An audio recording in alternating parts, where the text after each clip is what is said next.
And those are some of the headlines. This is Democracy Now!, democracynow.org, The War and Peace Report. I'm Amy Goodman. Election day is less than a week away. Candidates across the country are entering the final few days of campaigning. This year may turn out to be one of the more interesting midterm elections in recent decades. New campaign finance data shows House and Senate candidates are on pace to spend close to $2 billion by next Tuesday, a record high. Meanwhile, most polls are forecasting the Democrats will lose control of the House. And while Republicans are expected to pick up a number of seats in the Senate, Democrats are expected to hold on to the majority, which would result in a rare split Congress.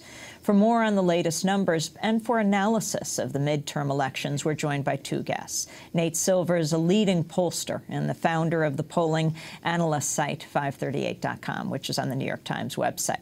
And Ari Berman is a political correspondent for The Nation magazine. He's author of the new book, Herding Donkeys, The Fight to Rebuild the Democratic Party and Reshape American Politics. Welcome both to Democracy Now! Thanks Nate, let's begin with you. Why don't you give us an overview of where we stand now, less than a week out? Well, it looks pretty bad for the Democrats overall. In the House, our view is that they're most likely to lose about 50 seats, which would mean losing control of the chamber. We think there's a big margin of error on that forecast where, pollsters have trouble getting people on the phone sometimes, or different techniques. It's going to play out different ways. What are the techniques that pollsters use? Well, the old thing is everyone used to have their kind of rotary telephone, and you kind of called them, and the first person picked up, and it was all very kind of, traditional, right? But now people screen phone calls, right? People have cell phones, which some pollsters call, but some do not. Some people don't. How do they have records of cell phone numbers? You can buy a list of cell phone numbers, and that's actually fairly easy to do, but it's a little bit more expensive. You kind of have to compensate people for their airtime. Sometimes you might have higher refusal rates, people hanging up on you, and so pollsters who are trying to get polling out as quickly as possible, and just kind of get their poll out in the media and get kind of free media time out of that. Sometimes won't bother to include cell phone voters in their polls, which in some places is 25% or 30% or half the population even. So talk about the picture for the Senate as well. So the Senate is a little bit more favorable to Democrats just because, there are only so many seats that are in play, and Republicans would have to win almost all of them to take control of the Senate. Right now we think that they're going to do very well in the Midwest and in much of the country, but fall a little bit short in California and Washington, where you have Democratic incumbents, and because of that, they would get up to 49 or maybe 50 Senate seats, but not get a 51st. But there's uncertainty there too. If you have this kind of enthusiasm gap, so-called, which is manifest in other parts of the country, also present in California, they could still win that race potentially, or Washington State. But it does look like Democrats are going to hold enough seats to maintain at least kind of nominal, kind of provisional control of the Senate, and then you can have big fights once the Congress reconvenes in January, where they're trying to recruit a Joe Lieberman or a Ben Nelson. You could also have the case where they keep control of the Senate officially on Election Day, but lose it sometime between then and when the Congress convenes, or just after it does in January. The issue of polls in general, the corporate media focuses almost exclusively on polls, not talking as much about issues, which we are also going to talk about today, issues. But I want to look at, for example, in New York, when Mayor Bloomberg ran against Bill Thompson, it was predicted that Bill Thompson was going to lose big time. Right. Obama did not come in to help him. They said he would lose in the major double digits. I don't know what they said, maybe 20%. He lost by the narrowest of margins in a case where Mayor Bloomberg spent more money than any candidate in history.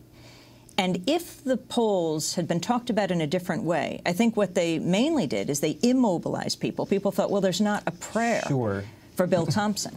So how you avoid this? Well, what we're trying to do is put as much context around the polls as possible and kind of reward the pollsters that do go to more lengths to kind of properly survey public opinion and not kind of get too caught up in the spin and, talk about them in an educated way. But, it is a question. How do polls and the interpretation of polls affect behavior? I think in that Bloomberg race, for example, last year, you can almost argue that in some ways it helped Thompson being a little bit behind in the polls, because Bloomberg is a guy who had a 70% approval rating at the time, but people didn't like what he did to run for a third term. They didn't like having to see all those commercials day after day. When, you know, here in New York, the New Jersey commercials too, and the Connecticut commercials, you get way too much campaign advertising, right? So I thought, oh, you know, he's not going to lose, so I'll kind of cast my protest vote, right? I'm annoyed by him. I don't dislike him, but I'm annoyed by him. And, you know, Thompson seems like a nice guy. And lo and behold, if a few more people had done that, he would have lost. You know, I think, but 2-3 percentage points that would have made the difference. But I think many people just didn't come out because they didn't. You had very low turnout. One thing that's clear is that when the polls are tighter, that does motivate turnout. I mean, in some countries, you know, in France, for example, you can't issue a poll within, I think it is 48 or 72 hours of the election. They don't want to do anything to deter people from coming out. They want to create some mystery, I suppose. And I don't know. You know, I think. I think certainly in terms of polls, we have too much of an emphasis now on quantity instead of quality. And it kind of gives maybe too much influence to people who aren't really serious about trying to get the pulse of public opinion, but just trying to put numbers out there as fast as possible to get more traffic to their websites and so forth. Governors' races.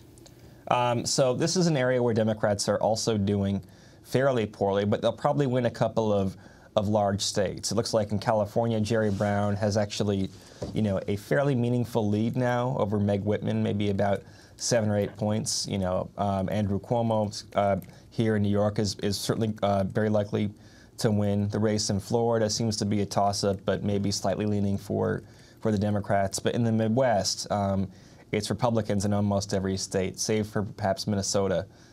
You know, where the economy is poor, where you often have Democratic incumbents. I mean, Ted Strickland looks like he'll lose in Ohio. Chet Culver in Iowa, the GOP's favorite in Michigan as well. So that's where you're going to see, you know, a big kind of splotch of red on the map, and that'll be impactful because we're redistricting in the Congress before the next, before 2012. Now, this is very significant, right? The census in what redistricting means. Right. So, you know, basically what happens in a state like Michigan, for example, which is losing population relative to the rest of the country, right? It will lose 1 or 2 seats in Congress. Now, the governor and the state legislature has a lot of power over kind of basically which incumbent loses the game of musical chairs and kind of has his seat yanked and has to go fight for some other seat where there's another incumbent. And if you have Snyder, the Republican, winning the governorship of Michigan by 15 or 20 points, and that probably also means they'll win a lot of seats in the state legislature, that means they'll probably get essentially a bonus seat in Congress in 2012. So this is another thing that might kind of have reverberations for a couple more election cycles from this one. Ari Berman, now not from the polling point of view, but from the party point of view, the landscape we're seeing today in these midterm elections. Well, the landscape is not good for the Democrats, as Nate pointed out. I mean, you have this sky-high Republican enthusiasm, a very energized Republican base that I think Democrats did not believe that the turnaround of the Republican Party would occur so quickly. It looked after the 2008 election like the Republican Party was headed towards an extended civil war with negative electoral ramifications, but it's turned out that they're in a bit of a civil war, but it hasn't hurt the party. If anything, it's helped it, because now there's all this grassroots enthusiasm on the right, backed by, as you've talked a lot about on this program, a huge infusion of corporate money. So those two things combined, and a sour mood on the public. I mean, we're basically in the 3rd straight anti-incumbent election. 2006, 2008, now 2010 are a lot of the same dynamics when people are really unhappy with the government in Washington. And Barack Obama's election, I think, and this is what I talk about a lot in the book, was really supposed to change that mood, that Barack Obama was supposed to be a unique outside-the-beltway reformer who would come in and really shake up what was viewed as a dysfunctional, corrupt Washington system. That hasn't happened. Obama, I think, looks like he's playing by the rules instead of changing them. People are still unhappy with Democratic governance, and I think, you know, a bad economy is weighing the president and his party down, and not only weighing the president and his party down, but I think disproportionately affecting key segments of the president's base. African Americans, Latinos, young people, single women. I mean, these were really the core of Obama's constituency, and if they're not if they're struggling and if they're losing their home, if they're losing their job, if they can't pay the bills, then that's going to make it a lot more difficult for them to go out and vote and volunteer and feel that hope that they felt in 2008. Speaking of not being able to pay the bills, I wanted to talk about the issue of rent. Because that became a big issue in the New York governor's race. One of the most unusual debates we have seen is the New York governor's race. You know, everyone, I mean, in the country, people may have heard of the Republican Carl Palladino versus Andrew Cuomo, the Democrat. But they decided to allow in the many different parties. And they had the Green Party, the Libertarian Party in the debates. I mean, in other cases, Laura Wells, the Green Party candidate for governor, was arrested in California when she tried to attend a debate. Yeah. And we see very little coverage of progressive third parties. So we see a tremendous amount of coverage from the beginning of the Tea Party. But when you have a debate like this, the response to people outside the Democratic and Republican Party that are not necessarily Tea Party has been phenomenal. One of the most popular YouTube clips of this election cycle is of a little-known third-party candidate here in New York running for governor, Jimmy McMillan, of the Rent is Too Damn High party. He appeared last week in this 7-way debate for New York governor. The debate was hosted by New York One. I represent the Rent is Too Damn High party. People are working 8 hours a day and 40 hours a week to some a third job. Women can't afford to take care of their children, feed their children breakfast, lunch, and dinner. My main job is to provide a roof over your head, food on the table, and money in your pocket. This is politics as usual, playing a silly game, and it's not going to happen. The Rent Too Damn High movement, the people I'm here to represent can't afford to pay their rent. They're being laid off right now as I speak. They can't eat breakfast, lunch, or dinner. Listen, someone's stomach, child's stomach just growled. Did you hear it?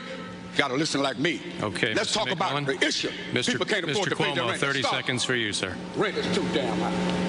Which was repeated and over, and soon being repeated by the major candidates like Andrew Cuomo. The rent is too damn high. I mean, this really rang a bell. But speaking of that, I wanted to ask you, Nate Silver, even polling gives people information about who's running. Right. And pollsters sometimes are kind of arbitrary about whether to include a third-party candidate or third-party candidates or not. You know, for a while, Rick Lazio here was running on the Conservative Party line in New York, and some pollsters didn't include him. That helped Palladino's numbers in the polls, and then lo and behold, you know, Lazio dropped out because it looked like Palladino was viable. He's turned out probably not to be. But you have dynamics like that that are a little bit frightening sometimes, the amount of kind of power really that kind of pollsters have, and I guess kind of me as an interpreter and aggregator of polling indirectly to kind of influence the narrative. And so you have to, I think, you know, try and apply rigorous kind of standards and be kind of a good journalist and, you know, and think about the impact you're having on the public at the same time, you know. Would you have advice for pollsters? I mean, for example, on the Weather Channel, when one of the leading newscasters said people have to start talking about global warming, the weathermen and women on TV, not just talk about, you know, the extreme weather in Indiana or Ohio. What about that for pollsters? Well, you know, I think you talk about third parties, for example. I think pollsters should try and replicate the ballot, right? At least for their first question, right? I mean, sometimes they fear like, oh, if you give people too many choices, then they'll drift off, even though they really have a Democratic preference or Republican one, right? They'll say Green Party or Libertarian Party, and so on and so forth. But, you know, I think your job is not to shape public opinion, but to reflect it.